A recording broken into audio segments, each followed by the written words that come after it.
लेकिन बाबा साहब ने उस वसीयतनामे में अपनी औलाद का नाम न लिख करके आप सबका नाम लिख दिया। जानते वसीयत क्या है? वो वसीयत कुछ और नहीं, वो है देश का संविधान। क्या है? जब तक संविधान जिंदा है तब तक आपके सारे अधिकार सुरक्षित हैं, और संविधान अगर खत्म हो गया तो आपके सारे अधिकार आपसे छीन लिए जाएंगे। ये बात मैं इसलिए कह रहा हूं कि देश के प्रधानमंत्री नरेंद्र मोदी जी के आर्थिक सलाहकार जब इस बात को कहते हैं कि हमें 400 पार कर दीजिए, हम संविधान बदल देंगे, तो खतरे की घंटी कहीं ना कहीं दिखाई देती है आप लोगों को। लेकिन मैं आपको बताऊं, संविधान की सुरक्षा, संविधान का मान सम्मान रखना, ये सब आप लोगों के हाथ में है। डॉक्टर अम्बेडकर दोनों अंतिम समय में जब आगरा में लाल किले के सामने आए, रामलीला मैदान में, और वहां रोए थे बाबा साहब। 18 मार्च 1956 की बात है, मार्च के महीने की, और रो रो करके बाबा साहब ने कहा था, मैं तो बूढ़ा हो चला, मेरी सांसों का कोई भरोसा नहीं है, सांसें कब निकल जाए, लेकिन मेरी समाज के लोगों, मैंने तुम्हें यहाँ तक लाने के लिए अपने 4 बच्चे, अपनी पत्नी, अपना पूरा जीवन लगा दिया। अब हो सके तो मेरे कारवां को आगे बढ़ा देना, लेकिन इसे पीछे मत जाने देना। लेकिन बाबा साहब अम्बेडकर हुआ क्या? थोड़ा समय गुजरा, मार्च के बाद धीरे धीरे करके दिसंबर आया, और 6 दिसंबर 1956 को ये बाबा साहब की दुनिया से हम सबसे नाता तोड़ करके चले गए। लेकिन बाबा साहब का कारवां वहीं की वहीं रुक गया। लेकिन बाबा साहब से सब कुछ तुम्हें मिला, और जैसे ही तुम्हारे जीवन में अच्छी नौकरी, अच्छा पैसा आने लगा, आपकी जिंदगी संवर गई, तो भूल गए तो बाबा साहब का मिशन और मूवमेंट और कारवां, लोग अपने परिवार तक सीमित रह गए।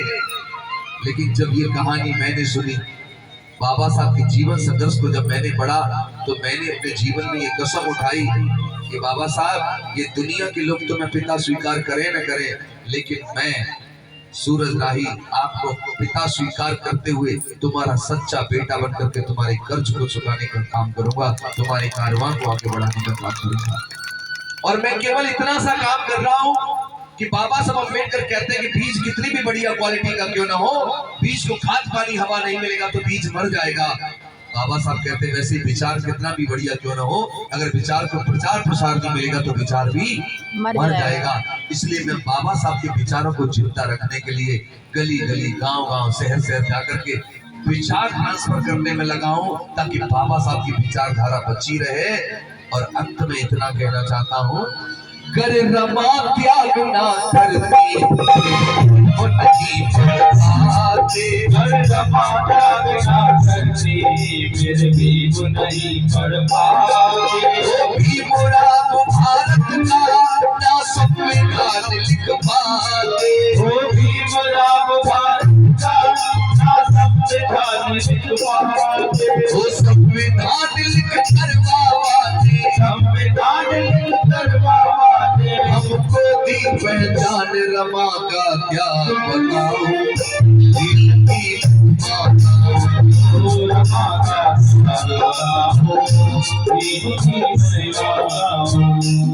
ये दुनिया त्याग के किसे, दुनिया त्याग के किसे, तुम्हें जब जब सुनाएगी रमा की बड़ी याद,